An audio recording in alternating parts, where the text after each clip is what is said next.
What's up, buds? Welcome to another episode of the Earbuds Podcast. This is a podcast where two good buds talk about one good record for a good amount of time. And today, we got a shorty. We usually do track-by-track reactions to this, but look, here's the thing. Fucking people get tired, you know? I took some edibles, you're tired, I'm tired. But today, we listened to Marcus King's newest album called Youngblood. Youngblood. My Marcus King was on the rotation today. We put it on the old vinyl spinner like we always do, Lucas. Yep. I dialed you in, I shared my screen, and I had my vinyl playing. Yeah, man. And I had literally never heard 1 second of his music before today. I only knew him because he was on at least one episode of the Your Mom's House podcast, which I love. Shout out Tom Segura, Christina Pazitsky. Get the earbuds bummed. Yeah. But yeah, judging from the way he looked, I was like, this dude probably plays like Southern rock or country is what I thought. Like I thought he was kind of like a Wheeler Walker Jr. or because he had a cowboy hat. Because of the cowboy hat. It was the cowboy hat mainly that I saw it, and I was like, oh, okay. Because I feel like you take the cowboy hat off, you give him a flying V, he would look like he's in a metal band. He would look like Zakk Wylde without the beard. Yeah, yeah. It's just the cowboy hat, folks. And let me tell you, I was a bit surprised by this album, because I thought it was just going to be some fucking country. None of that, actually. It was a very blues-based album. Very southern rock blues-based album. For me, that being not one of my favorite genres of rock and roll, was a bit of a bummer. You were hoping for a little more country. I was hoping for a little more country. Yeah, like I'm starting to like the Sturgill Simpsons and the Tyler Childers, or however you pronounce his name. The Orville Pecks. The Orville Pecks. Love that guy. Yeah, like I'm starting to like this kind of revival of old school country, and I wanted to hear that in this. And you did hear it a little bit at times, but yeah, this was just very fucking Jack Daniel's honey Tennessee whiskey commercial music to me. Yes, it's gotten so played out for better or for worse for Marcus King, because despite saying all that, he's really good at what he does, but it's just not for me at all. The first song that came on reminded me of Gary Clark Jr., who is Austin Love Baby. And Black Keys. Black Keys is also a big thing on here, just like blues rock, just the bands you would find. You go to the fucking pub, you go to the fucking bar, they're playing on stage, they're kind of just playing these numbers. A Moon Tower, I don't know if you went to Moon Tower very often, Lucas. I went there a couple times, but we mentioned that Marcus King sounds like any band that you could hear on a random Thursday night in Austin, Texas. Yeah, like just like on 6th Street. At any bar. Yeah, at any bar. Sure enough, he's playing at Stubbs. Yep. Later. He's playing Stubbs. Later on. It was like, yep, that's where he needs to be. Stubbs, Maggie Mays. He would fit real well in.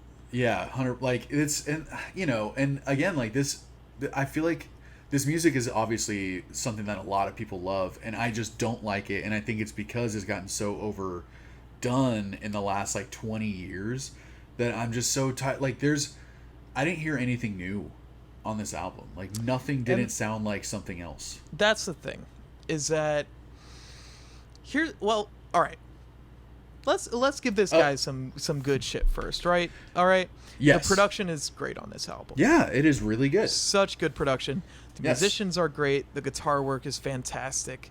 I would almost say the musicians are amazing for what they do, but the musicianship across the whole album is fucking fantastic. Marcus King is a good vocalist. I like his voice. Yeah. If you like blues music, if you like blues rock, if you like going downtown Austin and hearing these bands playing 4-hour sets of Stevie Ray Vaughan, you're going to love this album. If you don't If you- like that. If you like literally anything else, this album is not going to be for you, and it sure wasn't for us. It was not. Yeah, it wasn't. I mean, that's the thing is like, there's so many people that are gonna love this record, and Yeah. man, all power to them, because honestly, for what this album is, like, it's not something that me and you like or really listen to or enjoy, but it's so good at that. Yeah. Like, what all the style that they're playing, they're fucking doing it at, you know, the peak of it. You said while we were listening to it that if there were, like, let's say you're a guy that you're just into blues rock, and you have like your 5 guys that you listen to, the Stevie Ray Vaughns, Jimi Hendrix, Yeah. Led Zeppelin, I can't think of any more, like BB King Gary Clark Jr. and Gary Clark Jr. Like, this album could conceivably replace a record by any of those people, really. Yeah. Like, because if this is your fucking vibe, and this is like the beat that you fucking walk to every single day, it is probably some of the best that you can get of that. Yeah. And now getting back into earbuds territory, where we are not fans of that. We've heard that my entire life, having lived in Austin most of my life. Let's get back to kind of the other side of things, which is nothing new happens on this record. Every song sounds the same. Every song kind of sounds the same. With a few standouts. Obviously, there are going to be different. There are different vibes, slower tempos, more like the very last song is kind of what you were hoping for on the entire record. The slower blues, not so much blues rock. No, a little more of like the soul stuff mixed into, and there's a lot of soul throughout this record. I mean, but you mentioned the production, like how good the production is, and it is. The production's really good. But I gotta say that every song had the exact same production.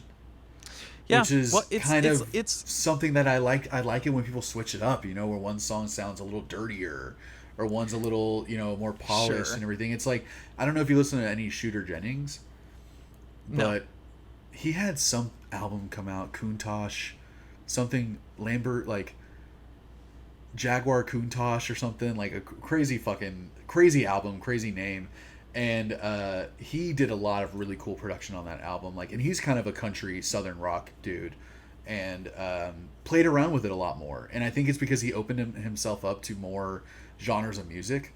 Like, he kind of like stayed a little southern rock inspired, but he did like 80s sounding stuff, like new wave sounding stuff on there, and it allowed him to do this really cool, go from like gritty sounding stuff to really polished stuff. And this whole album had great production, kind of gritty, really bassy, nice, like full, you know, meaty production. But every song sounded the same. I would say to some people that might be a plus. It'd be like you're seeing it sounds almost like you're seeing this band live, listening to this album. Like, this is what they would sound live. Like, the sound would sound the same, but I kind of, you know, I agree, especially if you're zoning out a little bit, you might miss when one song ends and another starts. I mean, there was, to be fair, there was a point where me and you were both thinking, like, we could just do the review now, like with like 3 or 4 songs left, and we were right. Like, there wasn't anything we heard there at the end, really. Like, maybe for me a little bit, but nothing really saved the album for me as like in my enjoyment level of it. So, I mean, with all that said, man, what are your 2 favorite songs, aka your 2 choice nugs? I didn't really pick any. You didn't have any? No song stood out to you on this? Not really. One song you liked more than another? I mean, even just a little. I paid attention a lot more to the beginning of the album. Is this the first episode that you're not gonna have choice nugs? Is that about to happen? I feel like I've done that before, though. I don't think you have. I think even on the OC's record that we both hated, you picked 2 songs. You picked 2 songs. Stop! You're bringing them back. So did I. You're calling back. They're gonna hear us. I don't know. I remember on the Beach Boys episode, I only picked 1. I think even Sheer Mag I picked 2. Yeah. I don't know. Yeah. Come on. I don't know. It's like what's the point of picking one favorite one. They Wow. they're kind of the same vibe. They kind of just like sound the same. I don't know. Okay. And it's like, again, like, it's not bad music or anything, but if I picked a song, if I picked a choice nug, it would just be to pick one. It wouldn't be for any reason. Okay. Wow. Wow. That's surprising. Yeah, because you were like defending this album in the first like third of it.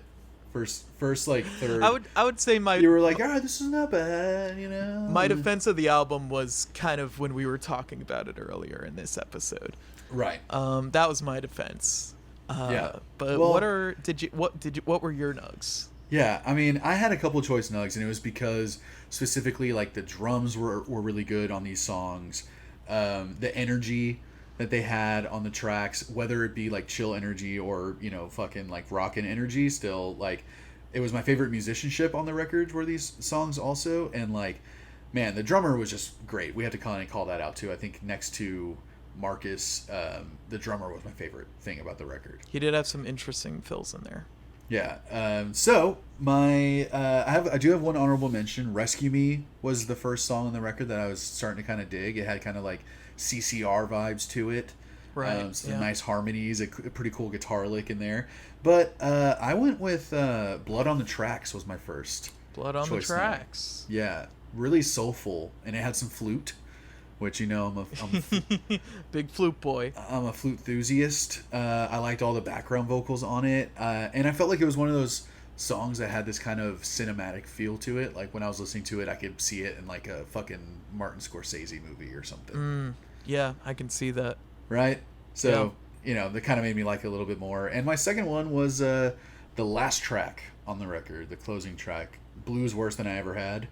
Yeah. Yeah, like you said, it was the vibe. That was the vibe that I was hoping to get from this record, not knowing what Marcus King played. Right. Really chill. Like I love how it was very, very soulful. A lot of like great 70s, like I think like 70s Rolling Stones vibe at times, where they have all those background vocals and the organs, and kind of bringing in a little bit of that Americana vibe to this soulful sound, and I really liked it. And then it got, at times it still got kind of energetic, it still got a little loud. They brought in the fuzzy guitars at times and everything, and yeah, that was by far my favorite song on the record, was the last one. All right, well, let's get to our ratings, bud. I kind of want to end on yours because I feel like it's gonna be lower than mine. I think let's end it on a low higher note. Oh, okay. Yeah, well, I'll go first then. Either way. All right.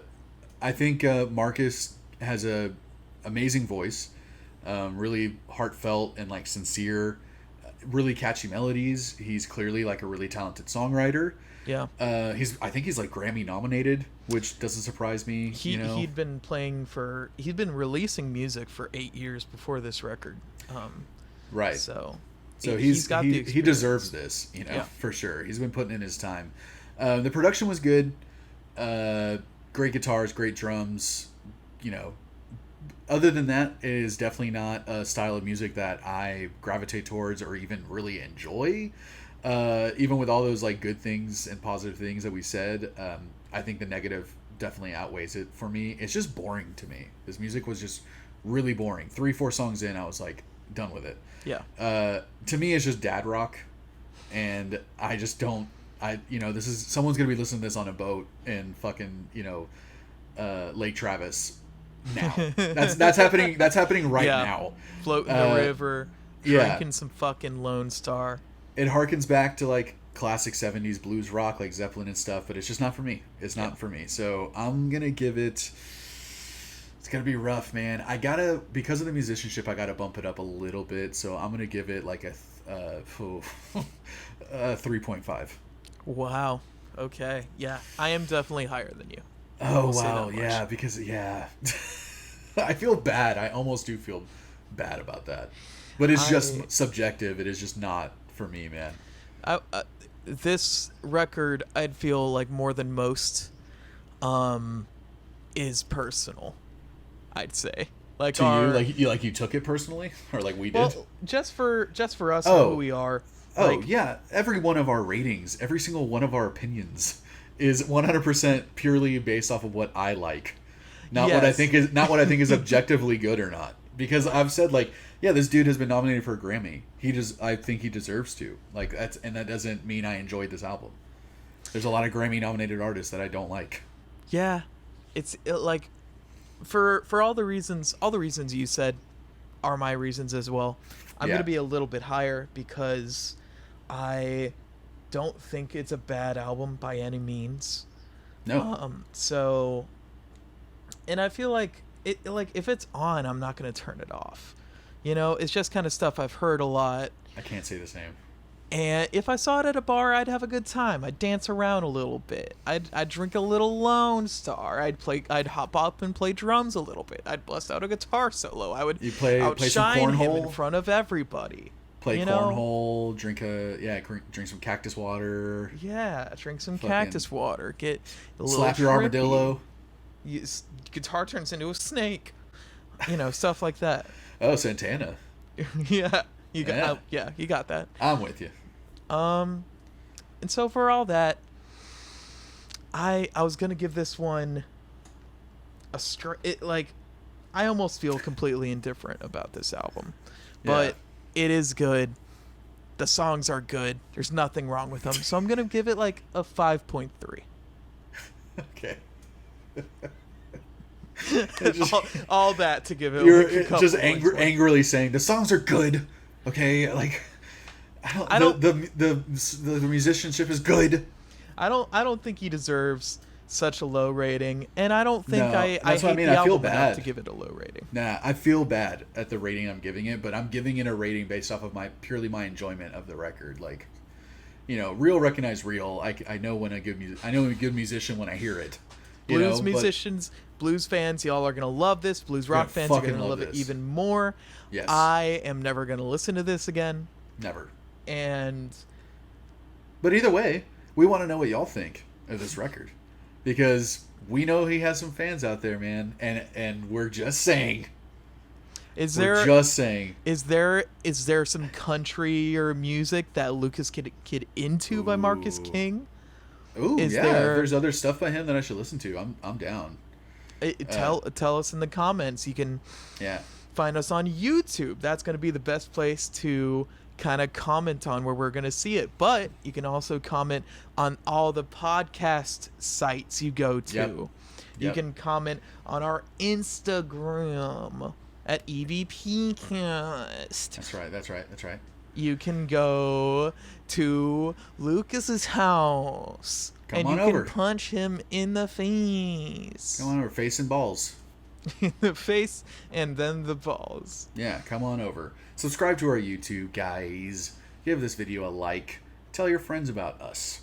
And stick around, because we have new episodes every single week. And we have like 100 past episodes that you can dive into if you want. And thank you so much for watching / listening. Ash, what would you rate this episode?